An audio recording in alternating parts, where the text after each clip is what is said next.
everyone, welcome back to my channel. It's your girl Samantha and I'm back with a brand new video. We're going to be talking about some of my tried and true tips on how to curate or start a minimalist luxury bag collection. So if you've been following along for quite some time, I call my bag collection a small yet mighty collection. Now, I don't have a huge closet filled with luxury bags. I wish I did, but that is just not what I have at the moment.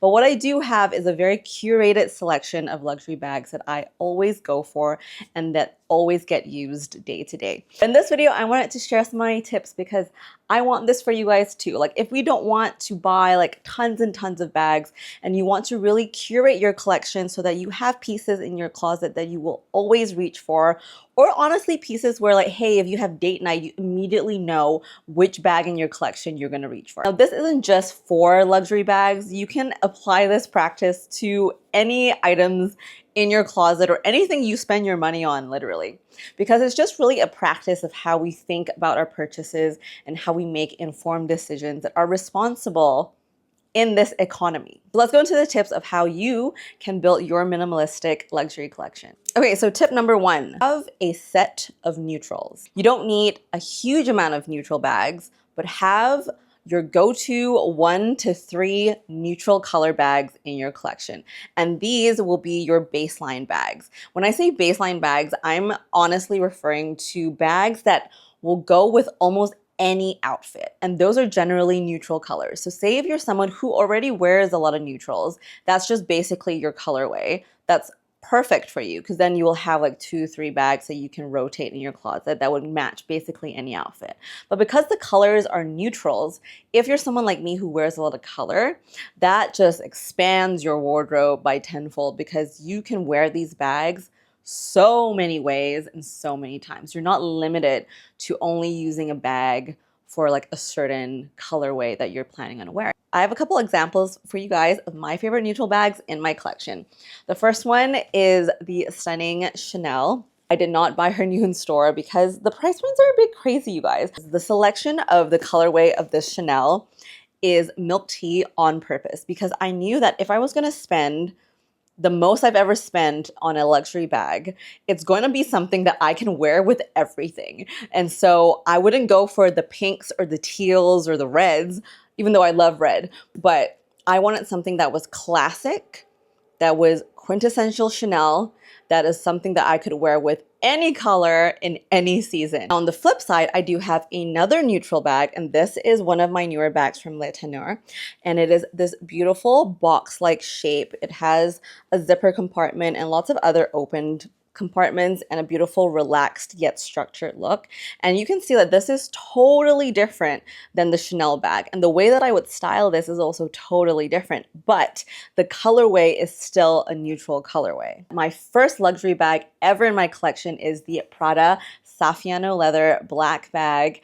And it is the most beautiful. I didn't bring it out because there was just like too many bags that I was holding. It is my go-to black bag. And it's so amazing because there is a crossbody strap to it. You can like unhook the crossbody strap and wear it as like a shoulder bag. You can wear it like casually because it has that street style vibe, but you can also wear it dressy if you want to like go out for girls' night because of the chain. Now, do I only have 2 to 3 neutral bags in my collection? No, I think I have maybe like, it's grown to about 4 or 5. But if you are starting a minimalist luxury bag collection, I would say neutrals are your baseline color. So make sure you have 2 minimum, 2 or however much you want to get after that in order to rotate these neutral colors in your wardrobe because they're so easy. As you're growing your minimalist luxury bag collection, you want to add a bag that will be the statement bag. That can mean very different things for different people. It really depends on your sense of style. But I'll use myself as an example. Because I do love the color red, and red itself is a statement color. For me, I have one bag that's red. That is my Bottega Mini Jodie. Ta-da! She is so beautiful. And when I purchased her, I knew for a fact that this was not going to be a practical bag. As you can see, she is small. She's the Mini Jodie. She can't fit a lot, but this bag was meant to be like a date night bag or a girls' night out bag or a fancy event bag. And funny enough, I did buy this for our legal wedding ceremony to go against the white dress that I was wearing. So it was meant to be a statement. And the reason that there's only one of this in my collection, not saying that because I love red, but I also love a variety of colors. And every single time I'm wearing a more neutral outfit or I'm going to an event where I want that big pop loud color, I always reach for this bag because I know that I'm not going to be carrying like a laptop. I'm not going to be carrying a ton of stuff. And I just want this bag to be the statement and the star of the. Also mean, you know, statement as in how the bag looks, what's the bag structure.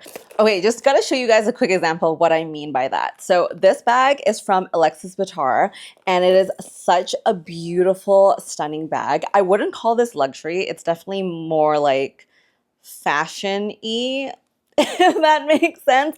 But I wanted to show you because this is a really good example of what a statement bag can look like that doesn't have to rely on color. This bag, it is so beautiful just with like the way that it looks. I can't remember the word to describe this, but just like how this beautiful gold embellishment is. The gold chain is like thick, chunky. And if you look at the bag itself, it's not very usable. Like it's not a practical bag, honestly. Like there's one zipper compartment and there's a crossbody strap, but that's pretty much it. This bag is very much a going out bag. It's not practical, basically. Tip number 3 of how you're going to be building your minimalist luxury collection: look not just at color, look at a range of like sizing. Sizing is probably the biggest thing that I look for when I'm looking for a bag, because sizing determines how you're going to be able to use this bag. As an example, like I showed you guys, that Alexis Bittar bag is very small. You can't really bring it to work because of the style and the size. So knowing sizing and how you're going to be using these bags helps to determine how many of these bags you need. Now, let me give you an example. A lot of you guys comment on my videos going like, you're either in school, school as in like university, or you're working. You're like, I really want to have a good, stunning work bag that's a luxury bag, but it's also practical. So if you are working full-time in an office or you're going to school and you want to use it day to day, then it makes more sense to have your base style to be larger bags or more practical bags versus more mini bags. And the flip side is that if you work from home, as an example, or you work in fashion like me and you like to follow trends or you like the smaller bags, then having more variety in that sense because you use it more would make more sense. My very popular Poland Sim bag. Now this is just the big gaping hole bag that I've been telling you guys about in so many videos. But basically this was my work bag when I used to work a 9-to-5 because it would fit so much stuff and it was affordable luxury. And because of the grain leather texture, I didn't care really like how it was being used because I knew it was durable. Or another base color, you saw this just now, is this bag because it's more medium size, but you can still fit a good amount of stuff. Like if I was carrying camera gear as an example, I would be able to use this bag like this, which is very, very seasonal. You do want to have a couple medium to small size. I would call this like small instead of medium because of the amount that it would probably fit in here. But just having a variety of styles that you can mix and match in your wardrobe is so important. I tend to gravitate to have more bags that can be worn as a crossbody as well as shoulder bag. I just like happen to gravitate to those styles a little bit more because it's just easier to wear. And it's just like, if I don't want to have it as a shoulder bag or like a handheld, I can just have it as a crossbody, and that completely changes the look and the usability of the bag. So those are my 3 tips on how you can build and grow your minimalist luxury collection. Now I'm going to talk about probably one of the most important parts of this entire journey, which is the buying process. And I really want to share my buying process with you guys in case that helps you in making an informed financial decision. So number 1, when I'm looking at adding new bags to my collection, now this doesn't even have to be luxury. It could be anything. Like I said before, it could be makeup, it could be fashion. Well, okay, maybe for makeup and fashion, I don't take this long, but for luxury bags, anything that are big ticket purchases, I always look at it and I sit on it for at least like 1 to 3 months. And as an example, my Prada re-edition, when I bought it, it was about close to $3,000 after taxes Canadian. And I sat on it and thought about it for so long before I went to store and purchased it. Always the spontaneous side of shopping, which is so fun when it's not big ticket items, unless you can afford it. So for me, I want to really make sure before I make such a big ticket purchase that I really actually want it. And it's not just something that I saw online and it's a trend and I just like need to have it in the moment. And then number two is something that I would actually keep after it's done trending, right? Because at that time, the Prada re-edition was trending so much, especially for the Saffiano leather versions. And I just needed to sit and think about whether I would be able to wear it out, style it, and if it was something that I would keep after the whole hype died down. Don't be afraid to rotate things in and out of your closet. Like I have Poshmark, that's where I've sold some of my beautiful luxury bags as well. I feel really safe on that platform. Or just like, you know, you can gift it to a family member or like do a hand-me-down or rotate it with a friend. It really depends on your lifestyle. But don't be afraid to, like, after a piece in your collection has lived its life, to be able to rotate things in and out, because like styles change, you change, and your wardrobe should be able to change as well.